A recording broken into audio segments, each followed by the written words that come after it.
My mother died when I was a little girl, and as a result, my dad and my maternal grandparents had to step in and assume a much bigger role than any of them ever expected.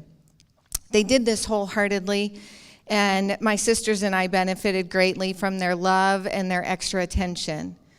Of course, I lived with my father full time. My grandparents had a winter place in sunny Florida, and they created what they affectionately called the Honored Guest Program, where they invited their grandchildren one at a time for undivided attention. In these visits, they literally and figuratively rolled out the red carpet for our visits. When I arrived, I got to eat all of my favorite foods, I got to do all of my favorite things, and I got to spend some wonderful time with this couple whom I adored. Our days were spent walking the beach.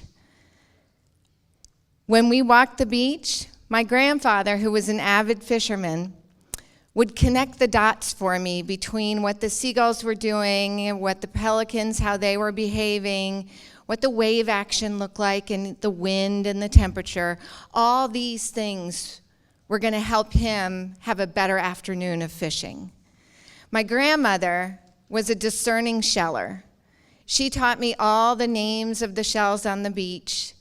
She told me what not to touch because it was still living and what to pick up. These days, I learned about life, and I forged a relationship with my grandparents that I treasured the rest of my days.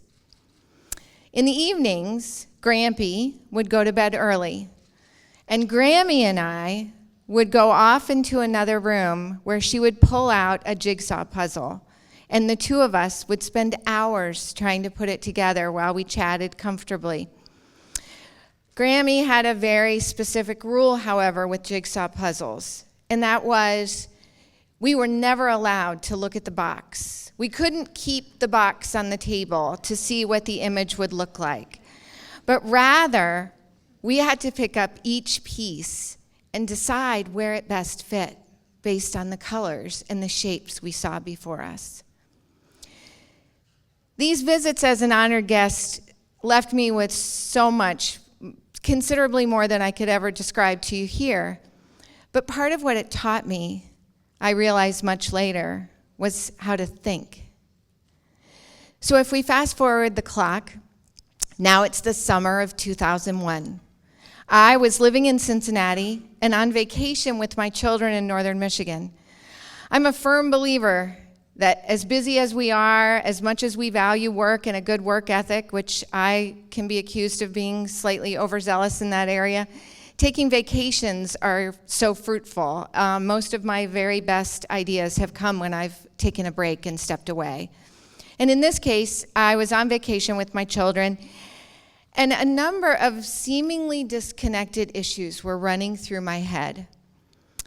Things like, I worked on some nonprofit boards and I understood how they operated, and they had the same constant nagging problem.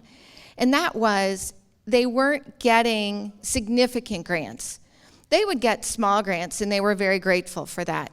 But it never allowed them to strategically get their head off their desk and look to the horizon and really execute. At the same time, I had a number of wonderful, talented women friends who were in no way involved in their community. Their reasons were varied, but their reasons were very real. They traveled for their work, they were a stay-at-home mom. They didn't think they had enough to give, enough time, enough money, enough energy, enough expertise. And in my heart of hearts, I knew that they were wrong.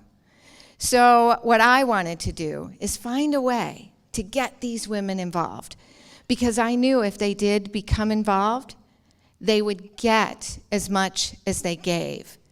And I knew that the nonprofit community and the community at large needed those skills. They needed what these women could bring to the table. And as I spent that summer thinking, the image that started to appear was the structure of Impact 100. Impact 100 became that image when all the pieces of the puzzle fit together just right. In 2001, with the help of some very talented women in Cincinnati, Ohio, Impact 100 was launched. The idea was very simple. Gather at least 100 women who would donate $1,000, pool that money, and make a significant grant. The minimum grant size for Impact 100 is $100,000. Make it in any one of 5 focus areas: education, environment, culture, health and wellness, or family. The idea being that there wouldn't be a nonprofit in the community that wouldn't qualify. And it worked. It worked. It was very simple, and it grew. The reason it did, I believe, is something that I learned a little bit later, and that is when we give back, we get so much while simultaneously making the community a better place to live.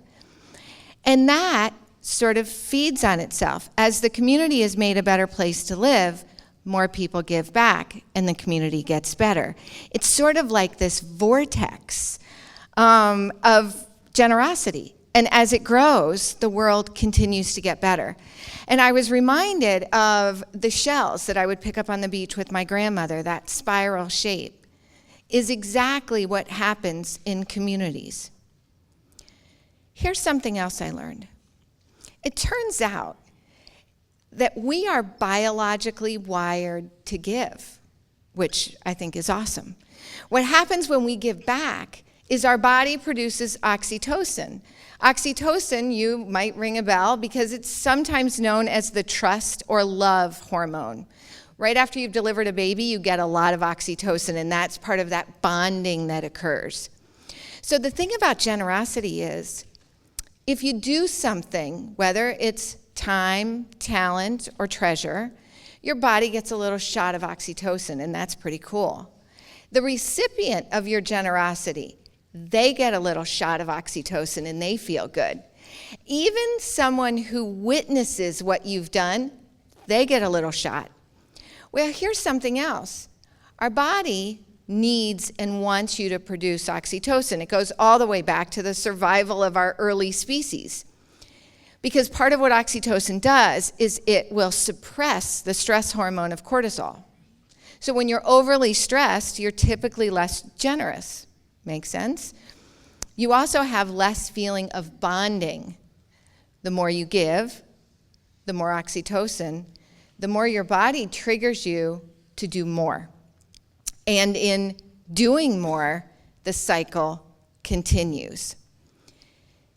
Even more interesting is in our families today, the best indicator as to whether a child will grow up to be generous, by generous or philanthropic, I mean someone who thinks about giving back to their community.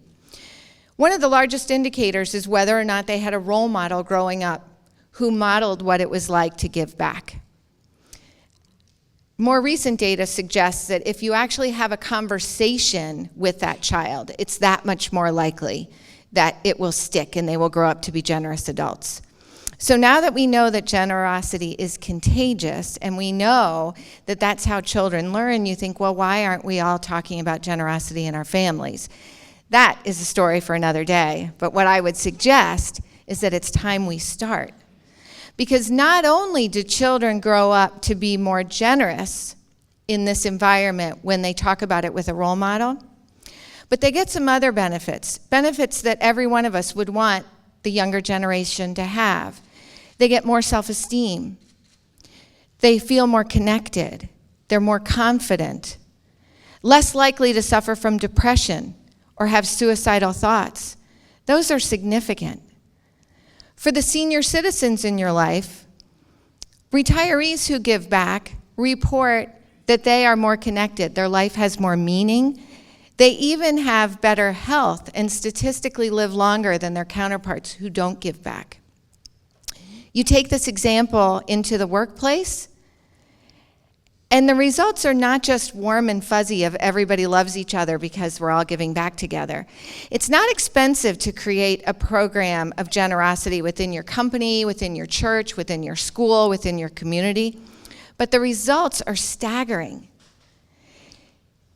People who are generous also statistically are more creative, better at problem solving. They have higher degrees of empathy, and they behave in a more ethical manner.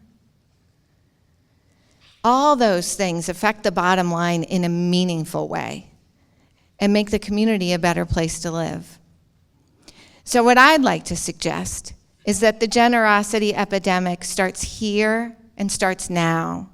It starts in your families, in your communities, in your businesses, and in your schools. I hope you'll join me, because the impact of generosity is huge.